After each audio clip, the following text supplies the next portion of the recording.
Okay, I started staying in the studio from year 2, then I stayed more in year 3, and my 400 level have been here all the time. I think we are not supposed to be graded as normal because it's as though we are doing 2 times the work of every other student. Take. I'm using take 4 times. Oh, in architecture departments, we don't sort, or you won't find where a lecturer will ask you to come to his office for, now. So there's no sorting, there's no sex for grades. Everything is just come do your hard work, and your hard work will pay off. That's it. No, I would not like to marry someone that's studying architecture. No.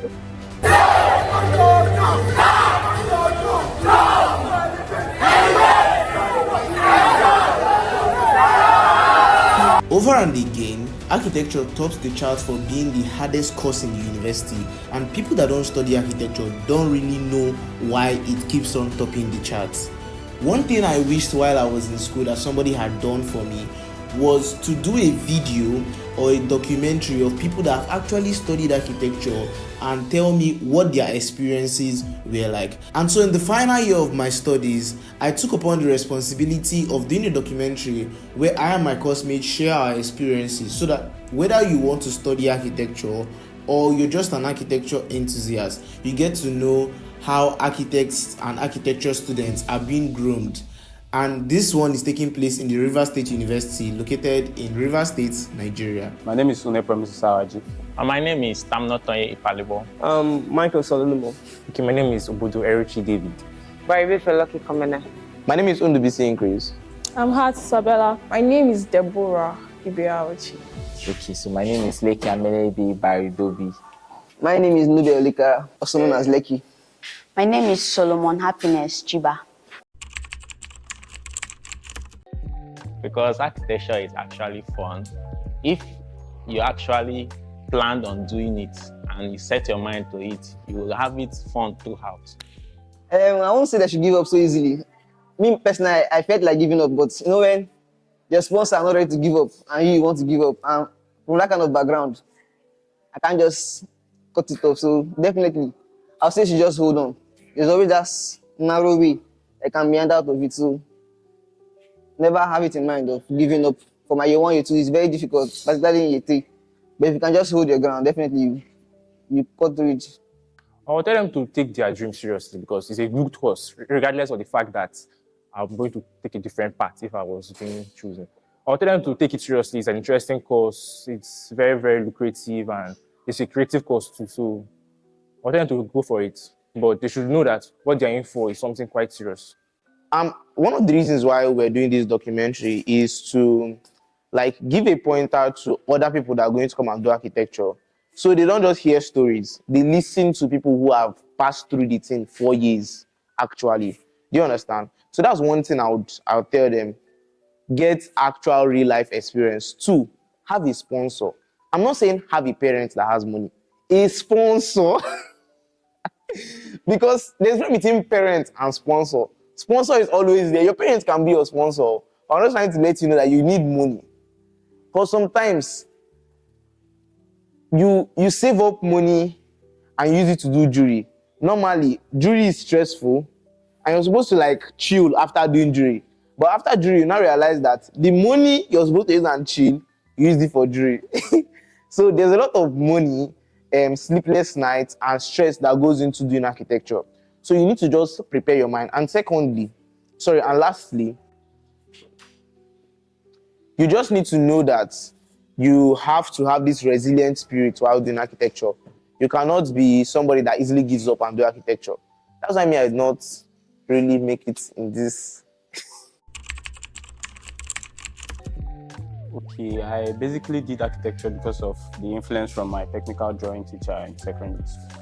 Well, because of architecture, my social life is, if I'm going to rate myself from 1 to 10, I'll say my social life is around 5 because I'm always confined to a space. It means it's true that we stay here all the time. It's necessary because most times you might want to cut out from everything else. Those everything else, I say because those things might serve as a distraction, especially if you're the kind of person that cannot differentiate between things and placing of priorities. For me, why I say that is that for me, I take my academics and architecture as my priority for now. Okay, I started staying in the studio from year two, then I stayed more in year three, and in my 400 level, I've been here all the time. Yeah, thank you. Architecture has affected my lifestyle and style generally as a girl in a very, very big way. Usually, other girls will go for fine and extravagant things or luxurious things, but I prefer wearing comfortable outfits now. So I'll be able to draw and do other things comfortably. I had to drop my sewing stuff. Like, I like clothes, I like sew and all that. So I had to drop it to continue because I couldn't cope. And the fact that I was also staying here around campus, so I couldn't do the both of them at once. It was very, yeah, it was what it's. I won't say I dropped them, but like they have this whole feeling that I just abandoned them, I just left them and bury myself inside schoolwork. Like sometimes I'll just get texts like, "Oh yeah, you've done it again." I'm like, "What did I do now?" They were like, "I texted, and you not reply. I called you." Like, I'll be like, "I'm very sorry. I've been very busy." But most people don't like to hear those things every time. And at a point, some of them will just drift and stay, even if you want that connection and all. But you can't keep everybody in your life. Some people will not understand how your life is. I don't know, like that. So yeah, I try to keep my friends close, but the ones that chose to stay stayed. No, I would not like to marry somebody that studies architecture. No, I cannot. I will not allow my child to study architecture. No, please. Okay, so concerning faith and architecture and how I've been able to manage it. Okay, I think the first thing that helped me was I had to discover early, or I had to be honest to myself that one of them has to come first, and it had to be God, because you always have to choose. I have to always had to pick God first at least. So I would just go do my religious activities or God's work, then I come back with the small time I have as architecture. So most of the times it used to be choking, but God always used to show up and help me. So it's always God first. Okay. About the lecturers being considerate, yes, to some points.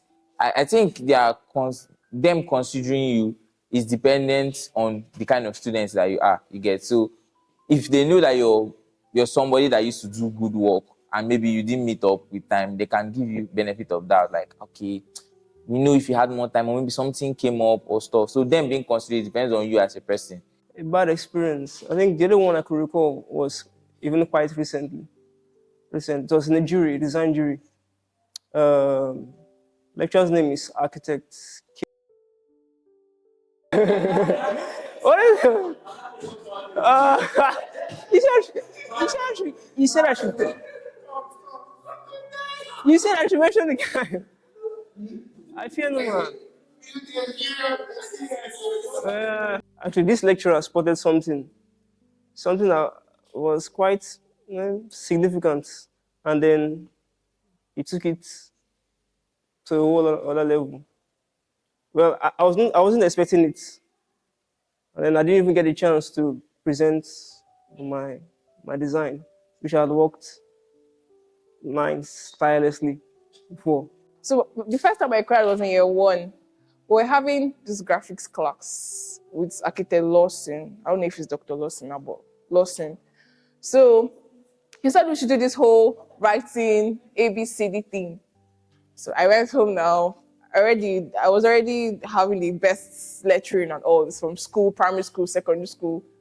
So I came here and I wanted to show myself and my skills. I did my lecturing. I submitted the next day, and this guy took up my work and was like, "What is this rubbish?" and tore it. I don't know if anybody can remember, but it was heartbreaking. He said so much that, "What will I be writing cursives?" Like, when I went back, I went home, I cried for my mother. I didn't cry in school. I'm a big girl now, but I went home, I started crying. Even video this one, that night me and my mother prayed. I told my mother, I don't want to cry in architecture again. We prayed. We took this man's name in prayer. We prayed. I don't want to cry again. But it was really funny, like looking back and all. But Okay, my bad experience I've had is during my year 2. That was when we were first introduced to design juries. So my first jury, I did not present because I came late. So the lecturer was like, we should not present that because you came late, we're not coming. I don't see architecture as something a girl or a boy should do. I see it as something anyone can do. It hasn't affected me in any way. I'm still the person I am. Okay, one of the things that I know or I think that should be done better is the lecturers should remove they should remove themselves from the jury. They should know that the project belongs to the students and the student has done what, because they used to always say it's your jury, it's your work. And most of the times you end up doing what they want, not what you want. Because of they will try to talk, you know it's your work, but you get, they don't jury it as if it's your work. Well, from the class rep point of view, it's not exactly easy. As a matter of fact, it's actually very hard. But it was a good ride. I mean, 4 years being class rep, it wasn't easy, but it was a good one. They cooperated most of the time. Nobody beats me. Nobody slaps me for anything. So it was good. And one of the things I would say other sets or other persons don't experience here is the cooperation. The way we love ourselves in this set of 2019 is extraordinary. What would you advise somebody that has like other things going in life to stay into architecture? I advise you not to do architecture. Or you leave your other things that in life because you can't, it's not exactly possible. I mean, they should ask you and see.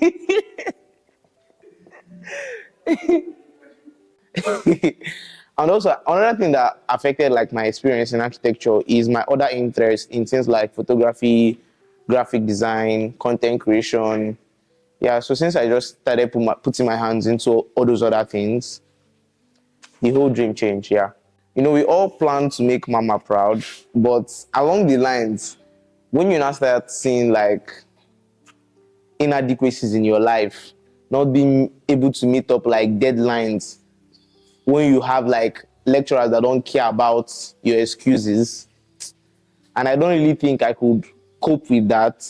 So yeah, the whole dream changed and that became a nightmare. You cannot combine architecture and any other thing. My architecture suffered, my business suffered, my content creation suffered, everything suffered basically, because architecture needs 100% of your time. And sometimes you just have to, sometimes one just have to suffer, because you can't say, oh, I'm a time manager and all. Because if you're in architecture, you don't get to plan your schedule. You can only manage time that you know how to plan. Do you understand? So sometimes it just depends on what you choose to suffer. Sometimes I just choose the architecture to suffer. Sometimes I choose the business to suffer. Sometimes I choose the content creation to suffer. It depends on what I deem priority at that point in time. Tech. I'm using tech 4 times. In architecture departments, we don't sort, or you won't find where a lecturer will ask you to come to his office for, now. So there's no sorting, there's no sex for grades. Everything is just come, do your hard work, and your hard work will pay off. That's basically it. In architecture, no, not really. It depends. There's no favoritism. There's no favoritism. You just have to do your parts, just be hardworking. So one of the life challenges I've faced in architecture was in my 200 level when I had to do surgery. What do they call that surgery again? Appendicitis, yes. So just 1 week after I was discharged from the hospital, I had to come and write my exam and still do my design. and I got an A. Does RSU teach architecture well?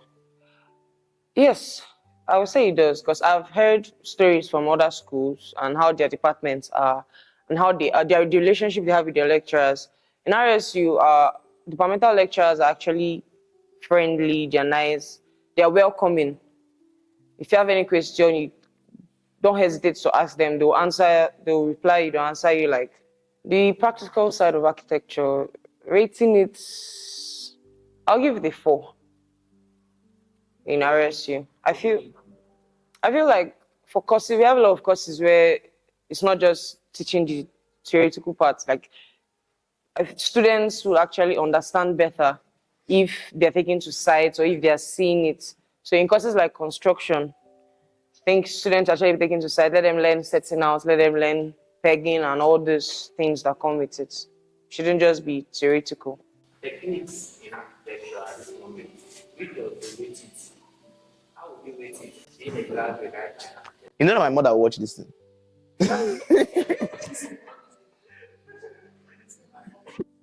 You will make idea answer my techniques.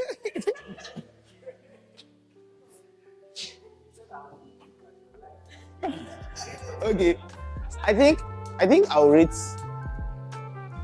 my techniques over 10. I'll rate it 8. It's just that people are not seeing it.